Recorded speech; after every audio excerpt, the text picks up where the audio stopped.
اب آپ چاہیں تو ہم سے اپنی کتاب کی آڈیو بک بنوا کر دنیا میں موجود ہزاروں سامعین تک اپنی کتاب پہنچا سکتے ہیں۔ زیادہ جانکاری کے لیے نیچے دیے گئے میل آئی ڈی پر ہم سے رابطہ کریں۔ شکریہ۔ طارق چھتاری کی کہانی غم سے نجات پائے کیوں۔ شکستہ در و دیوار، ہر سو بیاباں، قیامت خیز یہ منظر کہ بوسیدہ محراب کے نیچے شطرنجی بچھا کر مرزا نوشا نے سیاہ مہروں کو بساط پر یوں سجایا گویا ان کی فتح لازم ہو اور مد مقابل کی شکست ملزوم۔ مرزا نے فرغل سمیٹا اور دو زانوں بیٹھ کر پیادے کو ایک خانہ آگے بڑھا دیا۔ دوسری جانب کا سفید پیادہ ایک ساتھ دو خانے آگے بڑھ گیا۔ یہ کیا ہوا اور کیوں کر ہوا؟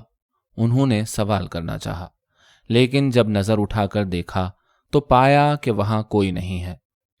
معلوم ہوتا ہے سفید پیادے خود مختار ہیں۔ دراصل چال چلنے والا سب کی نظروں سے پوشیدہ تھا اور اس نے کھیل کے بیشتر اصول بھی تبدیل کر دیے تھے۔ اس کا پیادہ ہمیشہ پہلی چال دو خانے چلتا تھا۔ مرزا اسداللہ خاں غالب نے 4-6 چالوں میں ہی قلعہ بنا لیا اور وزیر، ہاتھی، اونٹ اور 2.5 چال چلنے والے گھوڑے کی پاسبانی میں اپنے بادشاہ کو محفوظ کر لیا۔ وقت کے بازیگر نے کیا چال چلی کہ سفید مہرے بشپ، نائٹ، روک اور پون اس طرح اپنا اپنا مقام متعین کرنے لگے کہ کوئن قلعے کی سب سے طاقتور محافظ بن گئی۔ دنیا کو بازیچہ اطفال سمجھنے والے اسداللہ خان بہادر نظام جنگ نہایت احتیاط اور دور اندیشی کے ساتھ شطرنج کھیل رہے تھے، مگر جانے کیسے بساط الٹ گئی۔ چوسر بچھائی تو سب گوٹیاں بکھر گئیں اور پیچھے سے آ کر کوتوال شہر نے نجم الدولہ دبیر الملک مرزا غالب کو قمار خانہ چلانے کے جرم میں گرفتار کر لیا کہ کوتوال دشمن تھا اور مجسٹریٹ ناواقف، فتنہ گھات میں تھا اور ستارہ گردش میں۔ ستم زدگاں کے مکان کی طرح تنگ قید خانہ فرنگ کی ہیبتناک دیواریں، موٹی موٹی آہنی سلاخیں، نیچی چھت اور چھت سے لگے روشن دان کہ جن سے روشنی کے بجائے کمرے میں تاریکی داخل ہوتی تھی۔ کوئی پوچھے کہ یہ قیدی کون ہے تو تم ہی بتلاؤ کہ ہم بتلائیں کیا؟ یہی کہ قمار باز، تماش بین اور بادہ خار، کہ وطیرہ جس کا آوارگی، یا یہ کہ شاعر، ولی اور فلسفی جس کی آنکھ سے لہو ٹپکتا ہے اور دل جسم کے ساتھ جل کر راکھ ہو گیا ہے۔ مدت قید 6 ماہ قرار پائی ہے اور رہائی کی کوئی صورت نظر نہیں آتی۔ سیشن جج باوجود کہ اس کا دوست ہے اور اکثر صحبتوں میں بے تکلفانہ ملتا ہے، اس نے بھی اغماض اور تغافل اختیار کیا۔ صدر میں اپیل کی مگر کسی نے نہ سنی اور وہی حکم بحال رہا۔ اب مرزا غالب کسی محفل سخن میں نہیں، جیل خانے میں تھے۔ وہ بے قراری کہ ہائے ہائے چاروں ناچار کیا کرتے، کبھی صبر کیا اور کبھی شکوہ۔ زندگی کچھ اس ڈھب سے گزر رہی تھی کہ رات میں چاند گرہن لگتا اور دن میں سورج سوا نیزے پر اتر آتا۔ آنکھیں نہ بند ہوتی تھیں اور نہ کھلتی تھیں کہ ایک شب نیم باز آنکھوں سے خواب دیکھا۔ عمائدین شہر اور منتخب شعراء جمع ہیں، محفل شباب پر ہے۔ ادھر محمد ابراہیم ذوق، نواب ضیاء الدین نیر، مفتی صدر الدین آزردہ، امام بخش صہبائی، تو ادھر سید غلام علی وحشت، حکیم مومن خاں مومن، نواب شیفتہ، لالا مہیش داس اور ہر گوپال تفتہ۔ سامنے تاجدار ہندوستان ابو ظفر سراج الدین بہادر شاہ، شہنشاہ فلک منظر بہادر شاہ ظفر اٹھتے ہیں اور 6 پارچے کا خلعت ماں 3 رقوم جواہر یعنی جیغا، سرپیچ اور حمائل مروارید ایک نقرئی تشت میں رکھ کر غالب خستہ کی طرف بڑھتے ہیں۔ مرزا کی آنکھیں بند ہونے لگتی ہیں کہ محسوس ہوا شاہ نے اپنا دست شفقت ان کی پیشانی پر رکھ دیا ہے، اور اس کے بعد ایک بے کس ضعیف بادشاہ کی کانپتی ہوئی آواز ان کے کانوں میں پڑی، مرزا نوشا اٹھو۔ مرزا اسداللہ خاں غالب کی آنکھ کھل گئی۔ سامنے قید خانے کا دربان کھڑا تھا۔ میرے بھائی سنتے ہو؟ ذرا نزدیک تو آؤ، کچھ تو بتلاؤ کہ میں کس جرم میں گرفتار ہوا۔ دربان آخر کیا جواب دیتا؟ قریب آیا اور بولا، کچھ درکار ہے کیا؟ بے شک۔ کیا چاہیے حضور؟ محض ایک تپائی۔ تپائی؟ لیکن کیوں؟ مطمئن رہو دربان۔ کیا فرار ہونا چاہتے ہیں یا پھندا لگا کر مرنا؟ فرار کی حاجت نہیں، اور موت میری قسمت نہیں کہ اس کا ایک دن معین ہے۔ دربان باہر نکلا، سلاخوں کی زنجیر میں تالا لگایا اور تھوڑی دیر بعد لکڑی کی ایک چھوٹی میز لے کر آ گیا۔ بہت مشکل سے لایا ہوں مرزا صاحب۔ جیتے رہو، آفریں، 100,000 آفریں۔ دربان مرزا کی آنکھوں سے اوجھل ہو گیا، لیکن چھپ کر دیکھتا رہا اور سوچتا رہا کہ آخر وہ اس میز کا کیا کریں گے۔ غالب روزن کو تکتے رہے، دیر تک تکا کیے۔ بالآخر صبح ہوئی اور سورج نکل آیا۔ حبس گزیدہ غالب نے دیوار کے سہارے میز لگائی اور اس پر چڑھ گئے۔ دربان چوکنا ہو گیا۔ وہ ایک ہی جست میں مرزا کو گرفت میں لینا چاہتا تھا، مگر کچھ ایسا دیکھا کہ بے حس و حرکت بت بنا کھڑا رہا۔ دراصل سوختہ ساما مرزا غالب کا چہرہ یکایک آتش رنگ ہو گیا تھا اور پھر لمحے بھر میں ہی سیاہ پڑ گیا، گویا ان کا دل سوزے نہا سے بے محابہ جل گیا ہو۔ مرزا غالب بمشکل تمام میز سے اترے، چہرہ فق تھا اور جسم لرز رہا تھا۔ دربان قریب آ کر کھڑا ہو گیا۔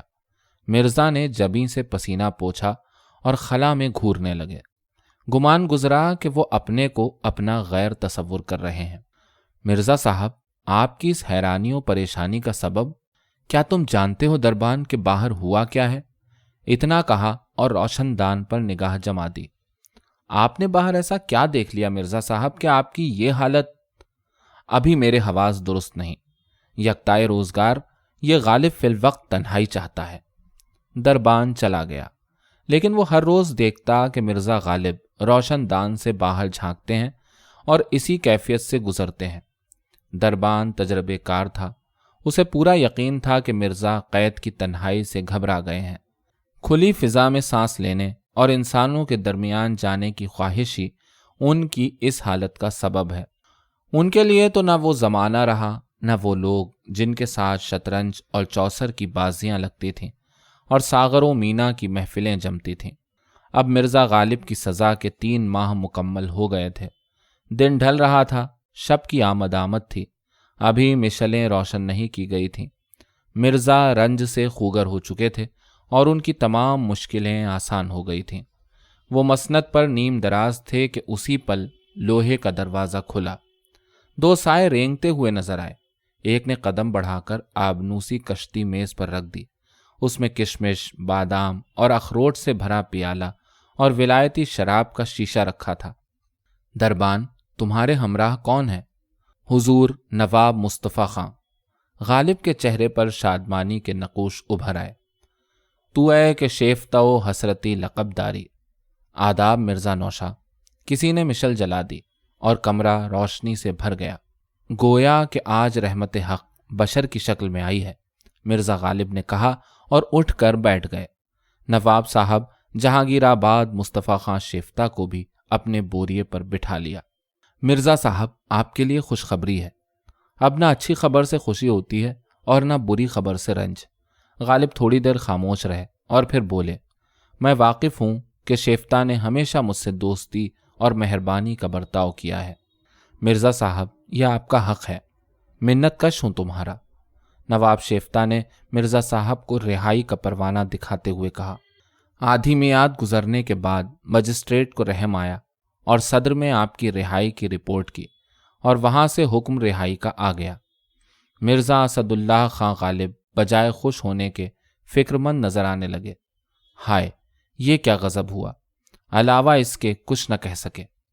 سنا ہے کہ جب رحم دل حاکموں نے مجسٹریٹ کو آپ کی آزادہ روی سے مطلع کیا تو مجسٹریٹ نے خود بخود رہائی کی رپورٹ بھیج دی۔ یہ سننا تھا کہ سپاہ گری سے منسلک اپنے خاندان پر نازاں مرزا اسد اللہ خاں غالب پر لرزہ طاری ہو گیا۔ گلے کی تمام رگیں تن گئیں۔ خوف اور دہشت کا یہ عالم تھا کہ جیسے مالی خولیہ کا دورہ پڑ گیا ہو۔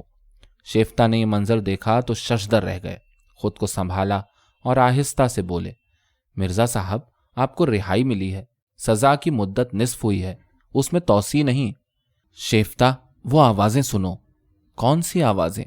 وہ آوازیں جہاں رقص و سرود کی محفل ہے، ساز ہے، آواز ہے اور آپ کی غزل۔ کیا آپ وہاں جانا نہیں چاہتے مرزا نوشا؟ شیفتہ نے ان کو معمول پر لانے کی کوشش کی مگر بے سود۔ غالب کو نہیں معلوم تھا کہ وہ جنوں میں کیا کیا کچھ بک رہے ہیں۔ آخر آپ کا مدعا کیا ہے مرزا نوشا؟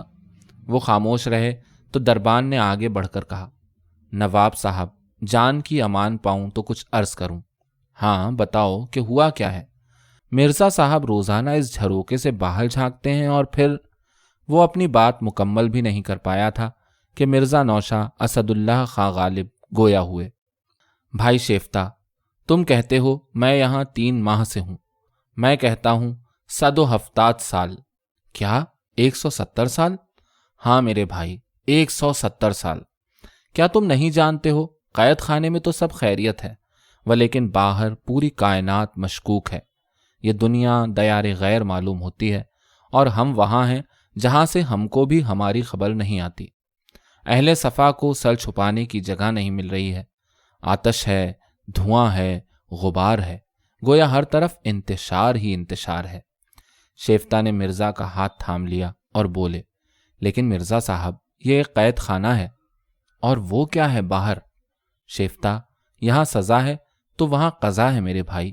وہاں ظلم و ستم کے کوہ گراں ہیں جن سے ٹکرا کر انسانوں کے سر پاش پاش ہو جاتے ہیں۔ یہ آپ کا وہم ہے مرزا صاحب۔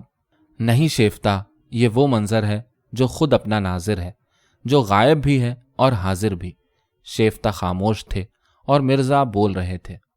مقدس صحیفوں کے حرف مٹنے لگے ہیں، تلک چھاپ سب چھین لی گئی ہیں، کوہ قاف کی پریوں کے بالوں پر نوش لیے گئے ہیں اور سارا عالم حشر کا میدان بن گیا ہے۔